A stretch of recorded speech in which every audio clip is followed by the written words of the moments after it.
નમસ્કાર આંગણવાડી કર્મચારી બહેનો, સ્વાગત છે તમારું આપણી આ યુટ્યુબ ચેનલમાં જેનું નામ છે ગુજરાતી જીકેની જમાવટ.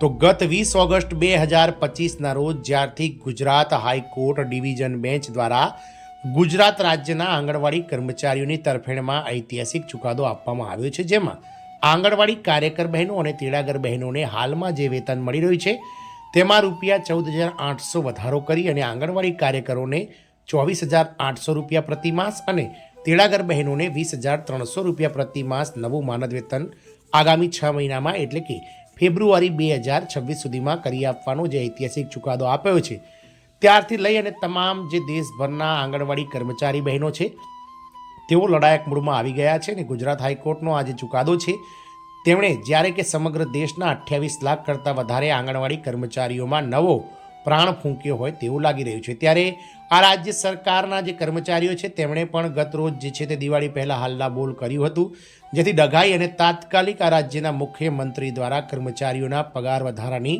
જેથી જાહેરાત કરી દેવામાં આવી હતી. જે છે જાહેરાત કર્યાને આજે 1-1.5 મહિના કરતાં વધારે સમયગાળો વીતવા છતાં પણ હજુ સુધી કર્મચારીઓને આ પગાર વધારો મળ્યો નથી. આથી જે કહી શકાય કે રાજ્યના જે વિપક્ષના જે નેતાઓ છે તેઓ સરકાર પર આક્ષેપ કરી રહ્યા છે કે સરકાર દ્વારા આ કર્મચારીઓને ખાલી આ વધારા આપવાની જાહેરાત કરી અને તેઓ મત ખરીદી કરી રહ્યા છે. તદુપરાંત તેઓ આ કર્મચારીઓને 40,000થી લઈ અને 50,000 રૂપિયા સુધીનો પગાર વધારો કરી આપે સરકાર, તો તેની સાથે સંમત હોવાને લઈ અને મહત્વની જાહેરાત કરાઈ છે. તો શું આગામી સમયમાં આ રાજ્ય સરકારના આંગણવાડી કર્મચારીઓને 40,000થી લઈ અને 50,000ની આસપાસનો પગાર કરી આપવામાં આવશે? અને વિપક્ષ દ્વારા શું ધારદાર રજૂઆતો કરવામાં આવી છે તેને લઈ અને આજના વિડીયોમાં આપણે વિગતવાર ચર્ચા કરીશું. તો વિડીયોના અંત સુધી આ બહેનો બન્યા રહેશો. અને જો આપ અમારી ચેનલમાં પહેલી વાર વિડીયો જોતા હોય તો અમારી ચેનલને સબસ્ક્રાઇબ કરીને બાજુમાં રહેલું બેલ આઇકોન દબાવવાનું ભૂલશો નહીં. તો વાત કરીએ આ રાજ્ય સરકારની કે જ્યાં ગતરોજ મુખ્યમંત્રી દ્વારા હલ્લાબોલ જે કર્મચારીઓ દ્વારા કરવામાં આવ્યું હતું, આંગણવાડી કાર્યકર તેડાગર બહેનો દ્વારા તેમની તરફેણમાં ઐતિહાસિક ચુકાદો આપતા તેમને પગાર વધારાની જાહેરાત કરી હતી. આ પગાર વધારાની જાહેરાતને 1.5 મહિના કરતાં વધારે સમય વીતવા છતાં પણ સરકારે હજુ સુધી કેટલો પગાર વધારો આ ત્રણેય કેડરો એટલે કે કાર્યકર બહેનો, આંગણવાડી તેડાગર બહેનો અને મિની આંગણવાડી કાર્યકર બહેનોને કેટલો વધારો આપશે તે સ્પષ્ટતા કરાઈ નથી. આથી આ રાજ્ય સરકારના વિપક્ષના નેતાઓ જે છે તેઓ કહી રહ્યા છે કે સરકારે આ પગાર વધારો આપીને તેઓ મત ખરીદી કરી રહ્યા છે, એટલે કે સરકાર પગાર વધારીને મત ખરીદી કરી રહ્યા છે. કોંગ્રેસના નેતાઓ જે છે તે અખિલેશ યાદવ એટલે કે ઉત્તર પ્રદેશની વાત કરીએ તેની સાથે છે અને તેઓ 40,000થી 50,000ની આસપાસ જે આંગણવાડી કર્મચારીઓ છે તેમના પગારની જાહેરાત સાથે સંમત છે. વાત કરીશું ઉત્તર પ્રદેશની, તો કોંગ્રેસના નેતાઓએ કહ્યું છે કે આંગણવાડી કાર્યકરો અને અન્ય સમાન કાર્યકરોના પગારમાં વધારો કરવામાં આવ્યો હતો.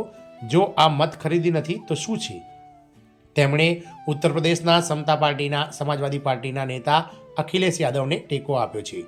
ઉત્તર પ્રદેશના બારાબંકીના ભૂતપૂર્વ સાંસદ અને કોંગ્રેસના નેતા PL પુનિયાએ ગત બિહાર ચૂંટણી દરમિયાન આંગણવાડી કાર્યકરો અને અન્ય કર્મચારીઓના પગારમાં વધારો કરવા બદલ ભાજપ સરકાર પર પ્રહાર કરતા કહ્યું હતું કે જો આ મત ખરીદી નથી તો શું છે? તેમણે રાજ્યના જે કહી શકાય ભૂતપૂર્વ મુખ્યમંત્રી અખિલેશ યાદવના 10,000ને બદલે 40,000 કે 50,000 આપવાના પ્રસ્તાવને ટેકો આપ્યો છે. તેમણે કહ્યું આમાં કોઈ વાંધો નથી, હું તેમની સાથે સંપૂર્ણપણે સંમત છું. કોંગ્રેસના સાંસદ PL પુનિયાએ આને ભાજપ દ્વારા સત્તા કબજે કરવા માટે પસંદગીની યુક્તિ ગણાવી અને 2027ના ભાજપના વિજયના દાવા પર પ્રશ્ન ઉઠાવતા કહ્યું છે કે જનતા હવે સમજી ગઈ છે કે ખાસ કરીને બિહાર ચૂંટણી પછી પગાર વધારાને મત ખરીદી કહેવામાં આવતું હતું. કોંગ્રેસના નેતાએ કહ્યું હતું કે આંગણવાડી કાર્યકરો અને અન્ય સમાન કાર્યકરોના પગારમાં વધારો કરવામાં આવ્યો હતો.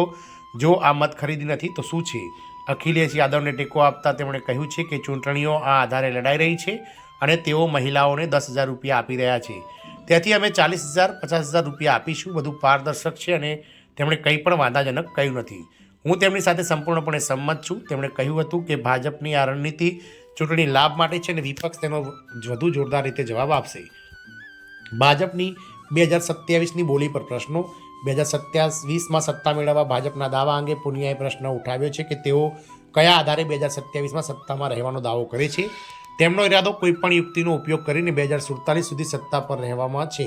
તેમણે કહ્યું છે કે આવું ક્યારેય નહીં થાય. જનતા હવે બધું સમજી ગઈ છે. તેમણે સમજાવ્યું કે બિહારના લોકોને કેવી રીતે છેતરવામાં આવ્યા હતા. પુનિયાએ આ નિવેદન એવા સમયે આપ્યું છે જ્યારે સમાજવાદી પાર્ટી કોંગ્રેસ સાથે મળીને વર્ષ 2027 માટે ઉત્તર પ્રદેશમાં પોતાના મેદાનો તૈયાર કરી રહી છે.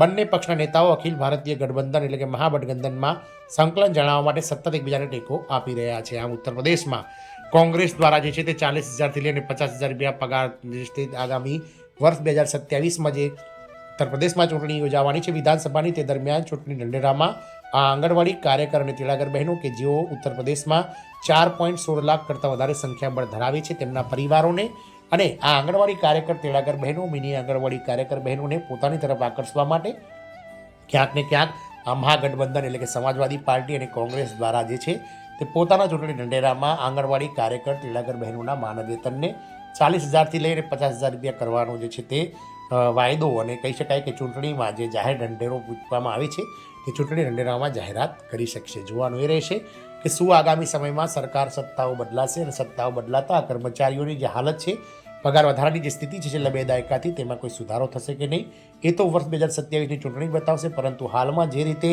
વિરોધ એકબીજા પક્ષો કરી રહ્યા છે તે જોતાં એવું લાગી રહ્યું છે કે આગામી સમયમાં ક્યાંક ને ક્યાંક આ કર્મચારીઓને પગારરૂપી લાભ મળશે.